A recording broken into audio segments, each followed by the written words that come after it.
నాకు ఈ size mangoes దొరికాయి. ఈరోజు నేను మీకు చూపించబోయే రెసిపీ మెంతి పౌడర్ వేసి మెంతి బద్దలు అంటారు కదా, అది చేసి చూపిస్తాను. వీటిని ఇలా చిన్న చిన్న ముక్కలుగా కట్ చేసి పెట్టుకున్నాను. నేను చిన్న గ్లాస్తో కారం వేస్తున్నాను.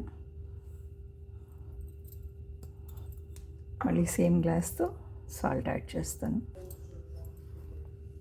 సేమ్ గ్లాస్తో కొంచెం తగ్గించి సాల్ట్ యాడ్ చేస్తాను. ఒకవేళ తక్కువైతే సాల్ట్ మళ్ళీ యాడ్ చేసుకోవచ్చు.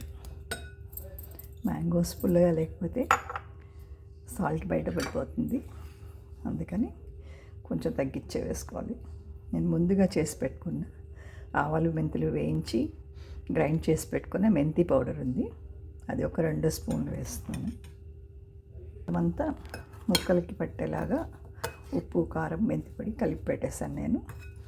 ఇప్పుడు నేను ఒక బాణలు తీసుకుని దాంట్లో ఆయిల్ వేడి చేసి కొద్దిగా ఆవాలు వేసి బాగా ఇంగువ వేస్తాను. చల్లారిన తర్వాత ఆ ఇంగువ ఆయిల్ని కలుపుతాను. ఇట్లా స్టవ్ పైన నువ్వులంతా చేసుకుంటే మంచిది, లేకపోతే మామూలు పల్లి ఆయిల్ కానీ ఏదైనా వాడచ్చు. బట్ ఎక్కువ రోజులు నిలువ ఉండదు. ఇది ఒక 10 నుంచి 15 రోజుల వరకు నిల్వ ఉంటుంది. ఫ్రిడ్జ్లో పెడితే ఇంకొంచెం రోజులు ఉంటుంది ఇది. దీంట్లో ఇది వేడెక్కిన తర్వాత ఆవాలు చిట్ అన్న తర్వాత ఇంగువ వేయాలి. ఇంగువ వేసిన తర్వాత చల్లారాలి ఆయిల్. చల్లారిన తర్వాత దాంట్లో మనం కలిపి పెట్టుకున్న మ్యాంగో ఉప్పు కారం అన్నీ వేసాం కదా, దాంట్లో కలిపేయాలి. ఒక 2-3 అవర్స్ అయితే మంచిగా ఊరి బాగుంటుంది. ఇలా ఆయిల్ వేడెక్కిన తర్వాత ఆవాలు ఇంగువ వేసి దీన్ని నేను చట్నీలో కలుపుతాను.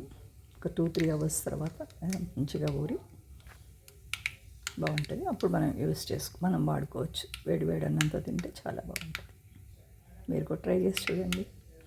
అయితే దీన్ని మెంతి వాసనతో గుమగుమలాడే మెంతి ఆవకాయ